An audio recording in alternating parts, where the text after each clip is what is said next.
రాజు ప్రభులకు ప్రభుడును న్యాయాధిపతిగా రానైనటువంటి యేసుక్రీస్తు శ్రేష్టమైన నామముని ఉదయకాల శుభములు మీకు తెలియజేస్తున్నాను. ఈ దిన దేవుని యొక్క వాక్య ధ్యానము. ధనవంతుడు తన ప్రయత్నములలో వాడిపోవును. యాకోబు పత్రిక 1వ అధ్యాయము 11వ వచనము. ధనవంతుని గురించి బైబిల్ గ్రంథంలో అనేక వచనాలు ఉన్నాయి.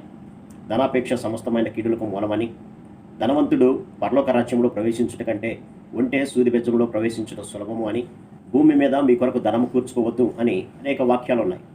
ఎందుకు ప్రభు ఈ విధంగా రాయించాడు అని కనుక ఆలోచన చేస్తే, ధనవంతులు అవ్వడానికి వారు అనేకమైనటువంటి అడ్డదారులు తొక్కుతూ ఉంటారు. ఈ మార్గంలో నీతి, న్యాయము, యథార్థత, జాలి, దయ అనేటువంటివి వారి యొక్క హృదయాల్లో ఉండవు. అందుకనే ప్రభు ధనవంతుల గురించి వ్రాశాడు. ధనవంతులు అవ్వడానికి వారు చేసేటువంటి ప్రయత్నాల గురించి తిమోతి పత్రికలో వ్రాస్తూ, ధనవంతులగుటకు అపేక్షించు వారు శోధనలోను, ఉరిలోను, అవివేకయుక్తములకు హానికరములైన అనేక దురాశయాలలోనూ పడుదురు. అట్టువి మనుషులను నష్టములను, నాశనములను ముంచివేయును అని అంటాడు. అనగా ధనవంతులు అవ్వడానికి వారు చేసేటువంటి ప్రయత్నాల వల్ల శోధనలో పడతారు. అదే వారికి ఉరిగా తయారవుతుంది. అవివేకయుక్తములైనటువంటి హానికరాలైనటువంటి అనేక దురాశయాలను వారు పోగు చేసుకుంటారు. కాబట్టి ఇవి మనుషులను నష్టంలోనూ నాశనానికి దారితీస్తుంది అని రాస్తూ అక్కడ అంటాడు, ధనాపేక్ష సమస్తమైనటువంటి కీడులకు మూలము అని అంటాడు. కాబట్టి ధనవంతుడు తన యొక్క ప్రయత్నాలన్నింటిలో కూడా వాడిపోతాడు అని అంటాడు.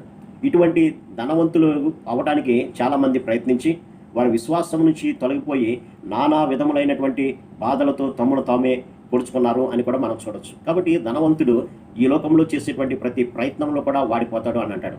అంతేకాకుండా ధనవంతుడు ఎలాంటి వాడో కూడా ఇక్కడ మనకి తెలియపరుస్తూ అని అంటాడు. అక్కడ సూర్యుడు ఉదయించి వడగాలి కొట్టి గడ్డిని మార్చివేయగా దాని పువ్వు రాలును, దాని స్వరూప సౌందర్యమును నశించును అని అంటాడు.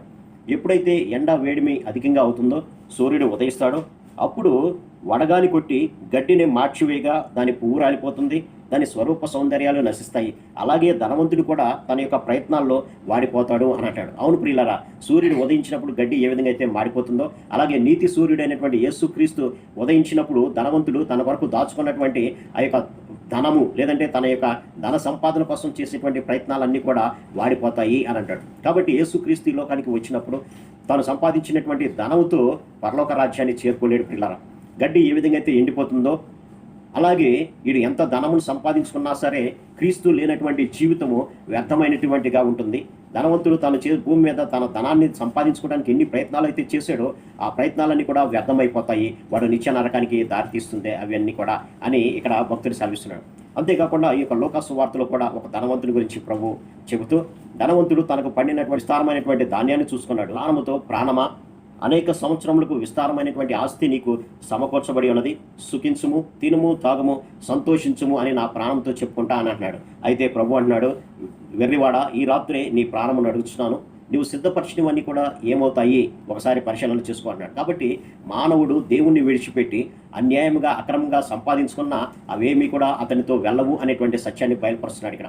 అందుకనే అతడు భూమి మీద ధన సంపాదన కోసం చేసేటువంటి ప్రయత్నాలన్నీ కూడా గడ్డి ఏ విధంగా అయితే మాడిపోతుందో అలాగ మాడిపోతాయి. వాడు చేసే ప్రయత్నాల వల్ల దేవుని రాజ్యానికి దూరం అవుతాడు అని అంటాడు. అందుకనే ఈ యొక్క తిమోతి పత్రికలోనే అక్కడ మాట్లాడుతూ అంటాడు, మనం ఈ లోకంలోనికి ఏమీ తేలేదు, దీనిలో నుంచి ఏమీ తీసుకొని పోలేము, కాగా అన్న వస్త్రములు గలవారమై ఉండి వాటితో తృప్తి పొందుదాము అని అంటాడు. కాబట్టి ధన సంపాదన కోసం పరిగెత్తకుండా దేవుడు ఏదైతే మనకిచ్చాడో దానితోనే తృప్తి పొందుదాం మనము, తద్వారా దేవుడు ఇచ్చేటువంటి నిత్య రాజ్యానికి వారసులుగుదాం అని అంటాడు. అంతేకాకుండా మనకు తెలిసినటువంటిదే ధనవంతుడు, లాజరు ఇద్దరు ఉపమానం కూడా ప్రభు మనకు బయలుపరిచాడు.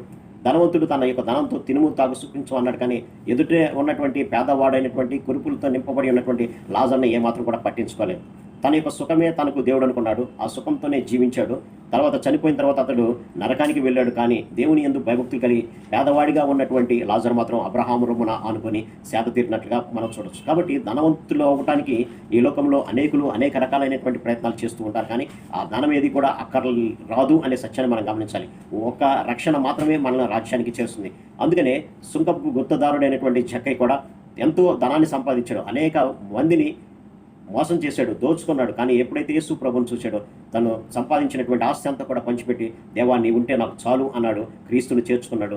అతనికి తన కుటుంబానికి రక్షణను కలుగు చేసుకున్నాడు. కాబట్టి ఇది నా వాక్య ధ్యానం ద్వారా ఒకవేళ ధన సంపాదన కోసం అడ్డదారులు తొక్కుతుంటాయి ప్రభు మాట్లాడుతున్నాడు. ధనవంతుడు తన ప్రయత్నాలన్నింటిలో కూడా వాడిపోతాడు అని అంటున్నాడు.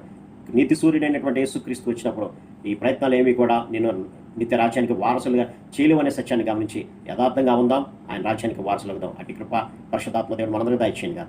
ఆమేన్. ప్రార్థన. సర్వశక్తుడా ప్రేమగల మా తండ్రి, ధనవంతుడు తన ప్రయత్నాలన్నింటిలో కూడా వాడిపోతాడు అన్నావు ప్రభా. కాబట్టి ఈ లోకంలో మేము అన్న వస్త్రాలు కలిగి ఉండి నేను మిమ్మల్ని ఆరాధించేవారుగా, మిమ్మల్ని స్తుతించేవారుగా, మీరు ఇచ్చే రక్షణ తీసుకుని ప్రభా మీరు ఆనందించేవారుగా మమ్మల్ని సిద్ధపరచమని యేసు నామమున అడిగి వేడుకుంటున్నాం తండ్రి. ఆమేన్.